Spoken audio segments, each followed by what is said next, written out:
Lying Well. Exclusive to The Drive with Robin Ross.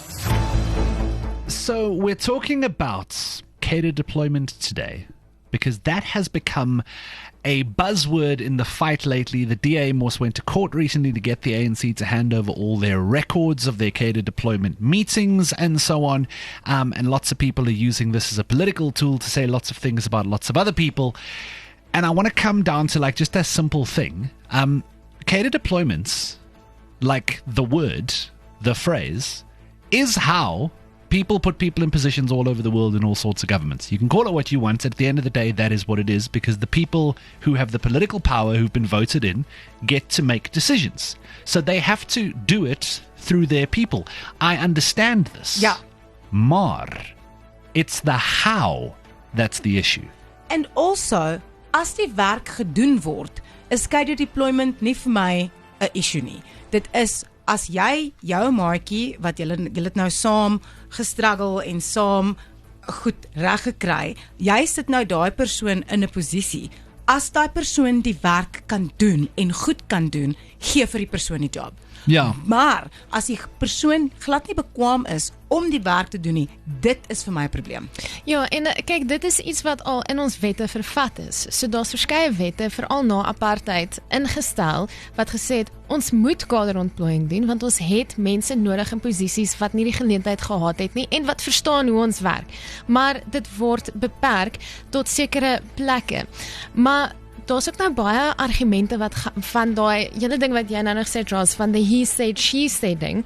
En ons het gehoor, Fikile Mbalula van die ANC het vandag sê die DA doen dit ook.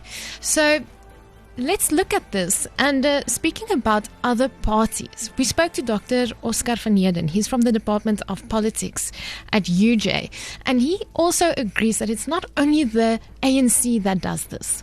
Let's take the city of Tshwane. As soon as the DA got to a majority coalition, they appointed their own people. They're not doing a very good job about it. That's another story altogether. The EFF, in those coalitions where they are able to dictate, they frequently put up their own people.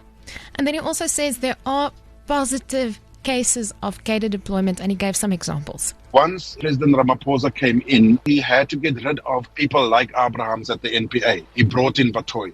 People like Tomoya, that was removed from SARS and brought in Kisvetter. And we've seen how SARS is now performing. So this is the point that I was making.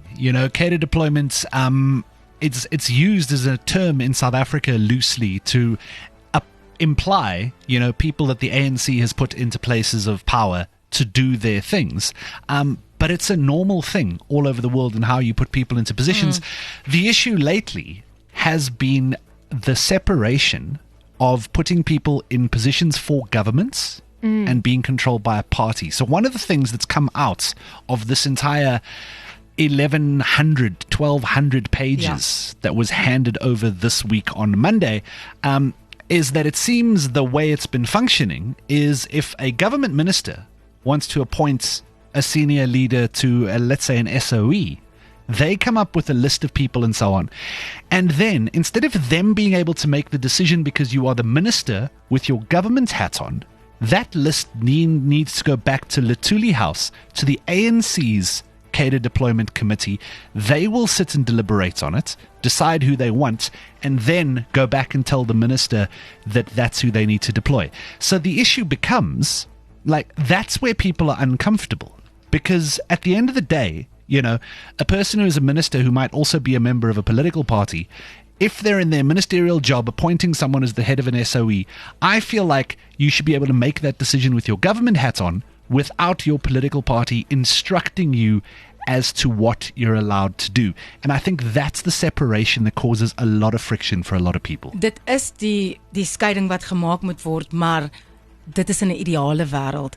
Ongelukkig is mense steeds partylojaal, so hulle gaan doen wat die beste ding is vir die party. En ons sien dit elke dag vir die afgelope 30 jaar. Die regerende party doen wat vir die party goed is, maar dink nie aan wat eintlik vir die land goed is nie. Ja. En die kenners sê almal dat Suid-Afrikaners weet nou al hiervan. They know this. So this is something that when we go into the elections might not be such a big deal, only the cadre employment, because people know who they're dealing with. Here's what they said. The fact that the ANC act corrupt, exercise undue influence, members of the ANC accepted, the president himself has admitted to it. So I don't think that will necessarily sway people. I think there are much bigger fish to fry. People are very angry and upset about load shedding, poverty and unemployment. Wie trek voordeel hier? As daai goed nie vir die soort mense voordele lewer nie, dan behoort jy daarteen te wees. Yeah, and at the end of the day, that's exactly it. So the cadre deployment records have been released, about 1,200 pages worth. You can be damn sure all the political parties have got people reading them right now as we speak, looking for gotchas. The thing is, the DA went to court trying to have the ANC in particular's cadre deployment policy declared unconstitutional. That got thrown out of court this week on Monday. So they said they will take it up to the, if not the Supreme Court of Appeals, immediately to the Con Court to have a look at this thing. So ons sal sien waar dit uitkom op die ou einde van die dag.